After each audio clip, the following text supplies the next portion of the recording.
اعوذ باللہ من الشیطان الرجیم، بسم اللہ الرحمن الرحیم۔ سورۃ البقرہ آیت نمبر 276 آج ہم پڑھ رہے ہیں۔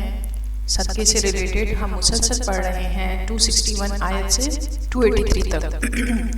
بیچ میں ہم نے کچھ زکوٰۃ اور سود کے بارے میں بھی پڑھا ہے پچھلی آیات۔ تو آج ہم پڑھتے ہیں 276 آیت۔ اللہ تعالیٰ فرما رہے ہیں یمحق اللہ الربا ویربی الصدقات واللہ لا یحب کل کفار اثیم۔ ترجمہ: اللہ سود کو نابود یعنی بے برکت کرتا اور خیرات کی برکت کو بڑھاتا ہے، اور اللہ کسی ناشکر گناہ گار کو دوست نہیں رکھتا۔ تفسیر: ہمارے زمانے میں شیخ محمود احمد مرحوم نے اپنی کتاب مین منی میں ثابت کیا ہے کہ 3 چیزیں سود کے ساتھ بڑھتی چلی جاتی ہیں۔ جتنا سود بڑھے گا اسی قدر بے روزی بڑھے گی، افراط زر انفلیشن میں اضافہ ہوگا، اور اس کے نتیجے میں شرح سود یعنی کہ انٹرسٹ ریٹ بڑھے گا۔ شرح سود کے بڑھنے سے بے روزگاری مزید بڑھے گی اور افراط زر میں اور زیادہ اضافہ ہوگا۔ یہ ایک دائرہ خبیثہ یعنی کہ ویکیس سرکل ہے۔ اس کے نتیجے میں کسی ملک کی معیشت بالکل تباہ ہو جاتی ہے۔ یہ تباہی ایک وقت تک پوشیدہ رہتی ہے، لیکن پھر یکدم اس کا ظہور بڑے بڑے بینکوں کے دیوالیہ ہونے کی صورت میں ہوتا ہے۔ ابھی جو کوریا کا حشر ہو رہا ہے وہ آپ کے سامنے ہے۔ اس سے پہلے روس کا جو حشر ہو چکا ہے وہ پوری دنیا کے لیے باعث عبرت ہے۔ سودی معیشت کا معاملہ تو گویا شیش محل کی طرح ہے۔ اس میں تو ایک پتھر آ کر لگے گا اور اس کے ٹکڑے ٹکڑے ہو جائیں گے۔ اس کے برعکس معاملہ صدقات کا ہے۔ ان کو اللہ تعالیٰ پالتا ہے، یعنی کہ جو ہم صدقات دیتے ہیں، اور پھر بڑھاتا ہے اس صدقے کو، جیسا کہ سورۃ الروم کی آیت 39 میں ارشاد ہوا واللہ لا یحب کل کفار اثیم۔ اللہ تعالیٰ کو وہ سب لوگ ہرگز پسند نہیں ہیں جو ناشکرے اور گناہ گار ہیں۔ اس کے بعد اگلی آیت میں اللہ تعالیٰ فرما رہے ہیں ان الذین آمنوا وعملوا الصالحات واقاموا الصلاة وآتوا الزکاة لهم اجرهم عند ربهم ولا خوف علیہم ولا هم يحزنون۔ ترجمہ: جو لوگ ایمان لائے اور نیک عمل کرتے اور نماز پڑھتے اور زکوٰۃ دیتے رہے، ان کو ان کے کاموں کا صلہ اللہ کے ہاں ملے گا، اور قیامت کے دن ان کو نہ کچھ خوف ہوگا اور نہ وہ غمناک ہوں گے۔ یعنی کہ نیک عمل میں ظاہر بات ہے جو شے حرام ہے اس کا چھوڑ دینا بھی لازم ہے، فرض ہے۔ اگلی آیت 278 میں اللہ تعالیٰ فرما رہے ہیں یا ایھا الذین آمنوا اتقوا اللہ وذروا ما بقی من الربا ان کنتم مؤمنین۔ ترجمہ: مومنو، اللہ سے ڈرو، اور اگر ایمان رکھتے ہو تو جتنا سود باقی رہ گیا اس کو چھوڑ دو۔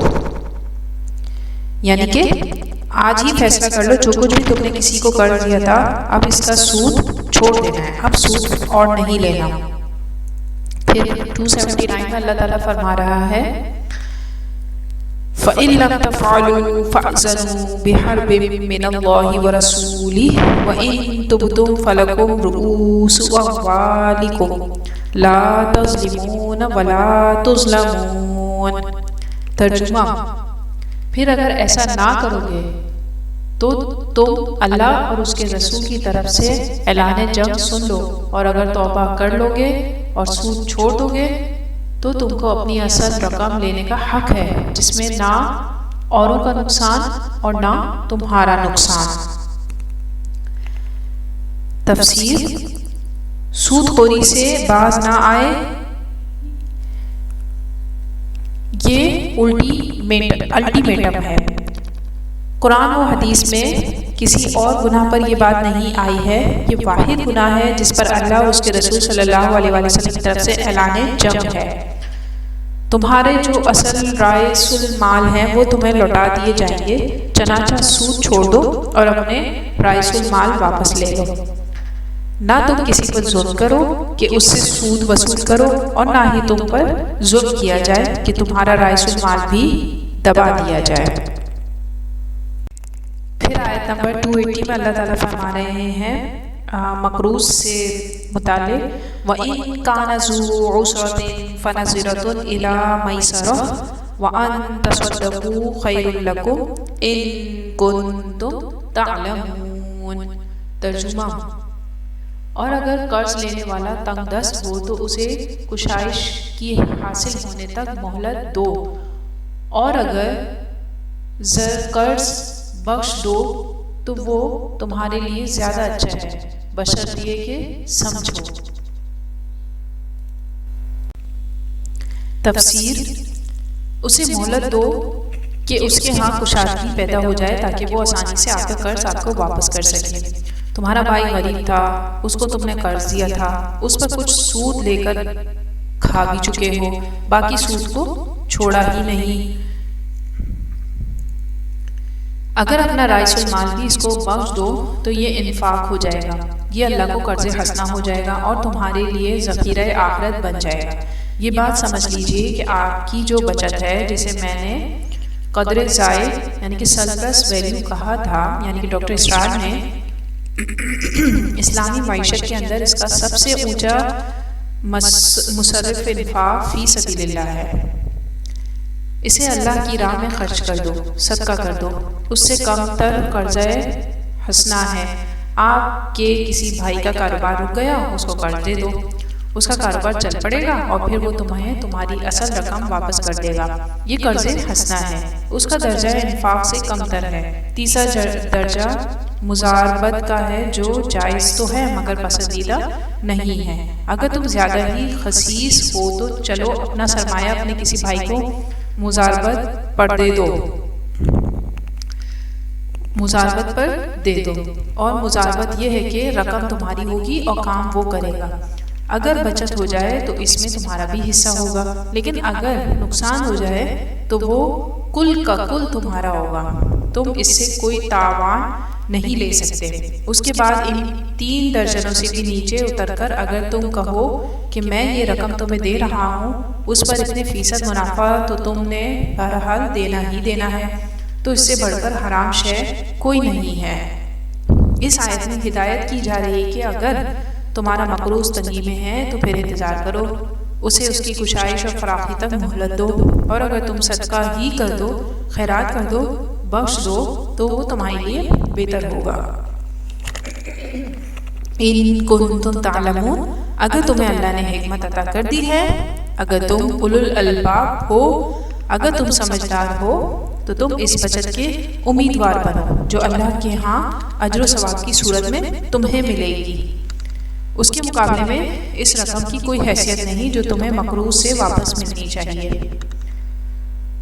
اگلی آیت نزول کے اعتبار سے قرآن مجید کی آخری آیت ہے۔ وہ آخری آیت کیا ہے نزول کے اعتبار سے؟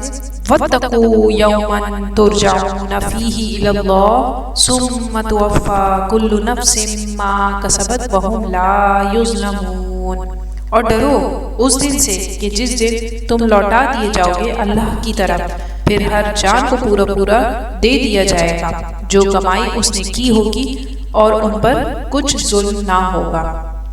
تفسیر: یہاں وہ آیت یاد کیجیے جو سورۃ البقرہ میں الفاظ کے معمولی فرق کے ساتھ دوبارہ آ چکی ہے۔ وَاتَّقُوا يَوْمًا لَا تَجْزِي نَفْسٌ عَن نَفْسٍ شَيْئًا وَلَا يُقْبَلُ مِنْهَا شَفَاعَةٌ وَلَا يُؤْخَذُ مِنْهَا عَدْلٌ وَلَا هُمْ يُنصَرُونَ، اور ڈرو اس دن سے کہ جس دن کام نہ آ سکے گی کوئی جان کسی دوسری جان کے کچھ بھی، اور کسی سے کوئی سفارش قبول کی جائے گی، اور نہ کسی سے کوئی فدیہ وصول کیا جائے گا، ٹھیک ہے، اور نہ کسی سے کوئی سفارش قبول ہوگی، اور نہ کوئی فدیہ وصول ہوگا، اور نہ انہیں کوئی مدد مل سکے گی۔ اور ڈرو اس دن سے کہ جس دن کام نہ آ سکے گی کوئی جان، جو اس آیت کا ترجمہ ہے جو اس میں اللہ تعالیٰ فرما رہے ہیں کسی دوسری جان کے کہ کچھ بھی، اور نہ کسی سے کوئی فدیہ قبول کیا جائے گا، اور نہ کسی کو کوئی سفارش فائدہ پہنچا سکے گی، اور نہ انہیں کوئی مدد مل سکے گی۔